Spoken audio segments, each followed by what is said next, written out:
Suivez les marchés sur tradingsat.com, le site bourse de BFM Business. BFM Business, Intégral Bourse, premier quart d'heure de cotation à New York.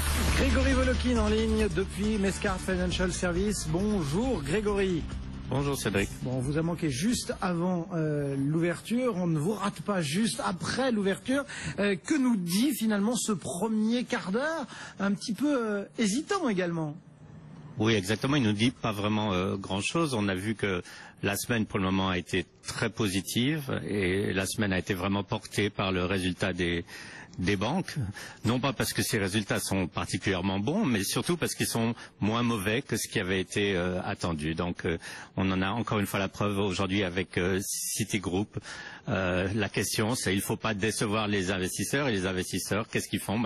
Ils regardent les estimations des analystes, il suffit d'arriver au-dessus et les titres montent en général. Bon, il y a cette banque, enfin, c'est pas la seule, c'est vraiment le quart d'heure bancaire entre guillemets à New York depuis quelques jours. Citibank, effectivement, Goldman, il y a un lien entre les deux?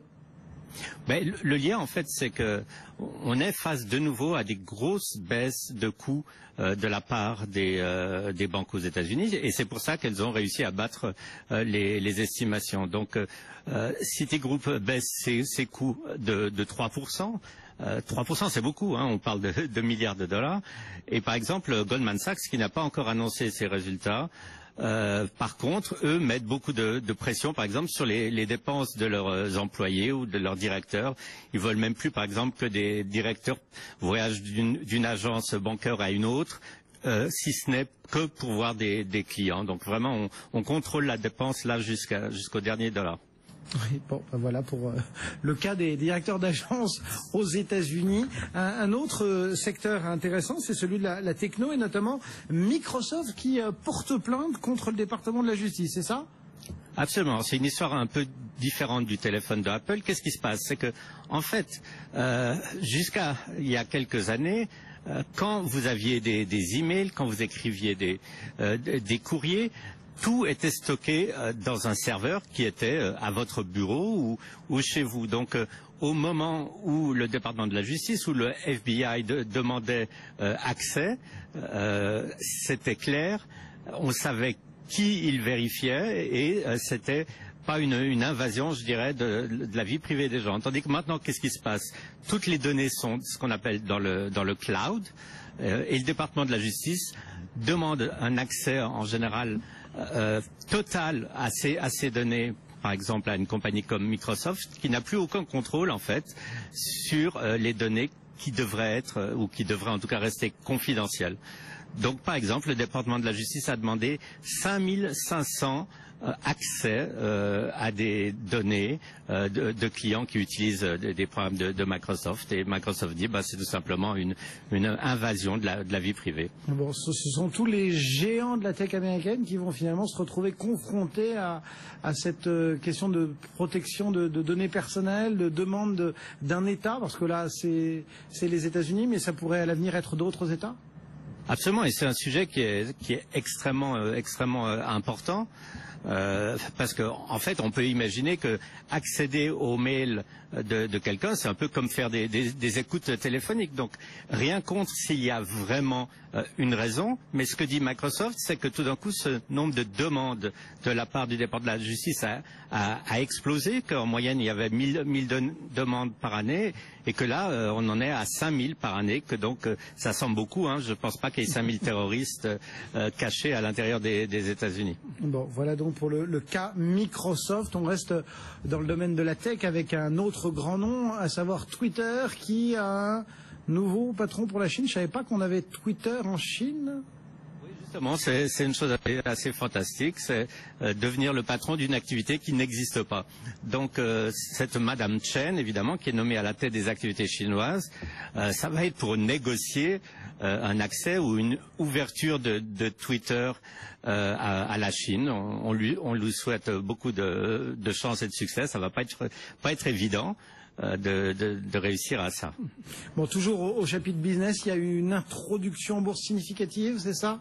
BATS. Oui, c'est BATS. Alors BATS, c'est peut-être pas très connu en Europe, mais c'est une place boursière, en fait, totalement électronique. Par exemple, c'est le plus grand acteur au niveau des transactions sur ETF, hein, donc les fameux trackers. Et Dieu que ça compte en ce moment.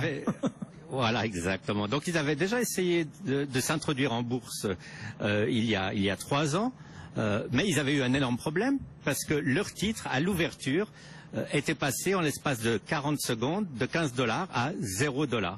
Il y avait eu un énorme bug informatique sur leur plateforme. Bon. Et en fait, alors non seulement ils ont dû annuler tous les trades, mais ils ont dû annuler à ce moment-là l'IPO de leur plateforme. Donc on verra si ça se passe bien.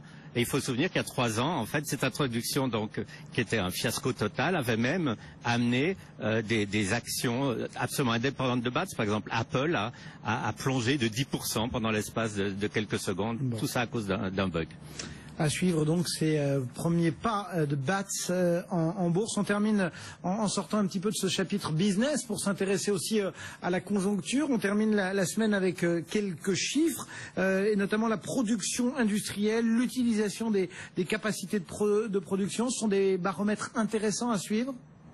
Ils sont intéressants et en plus ils étaient relativement décevants. Il y a une baisse de 0,6-0,7% de la production industrielle au mois de mars. Il faut savoir que la production industrielle c'est 13% de l'économie américaine, mais que c'est surtout non pas un baromètre de la demande interne, mais de l'économie globale, je dirais. Et on peut expliquer, disons, cette baisse de production industrielle par le ralentissement global de pays tels que la Chine. Mais si vous regardez les réactions du marché, c'est une fois de plus des réactions assez curieuses, on pourrait dire. Mauvaises données économiques sont plutôt bien reçues par le marché. On titille toujours Janet Yellen, quoi.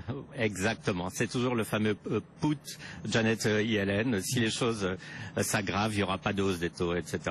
On répète la même histoire ce matin. Vous, du côté de Mescart, quel est le sentiment à l'issue de ces dernières publications statistiques que vous nous avez fait vivre, hein? On a celle-ci et l'autre hier, c'était l'inflation. On a eu également les chiffres des demandes hebdomadaires d'allocation chômage et du coup, on a un peu du mal à les mettre dans un checker et à ressortir un produit qui ressemble à quelque chose, quoi. Ouais, écoutez, s'il faut regarder le produit, c'est un pays où l'économie se porte bien, mais avec un taux de croissance quand même relativement lent, hein, 1,8-2% annuel, sans inflation.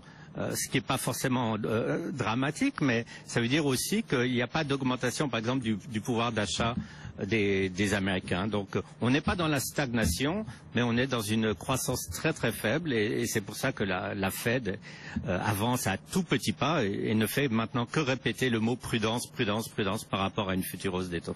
Merci beaucoup Grégory Volokin, donc depuis les bureaux de Mescart Financial Services du côté de New York. Et les indices sont très hésitants, outre-Atlantique également, le Dow Jones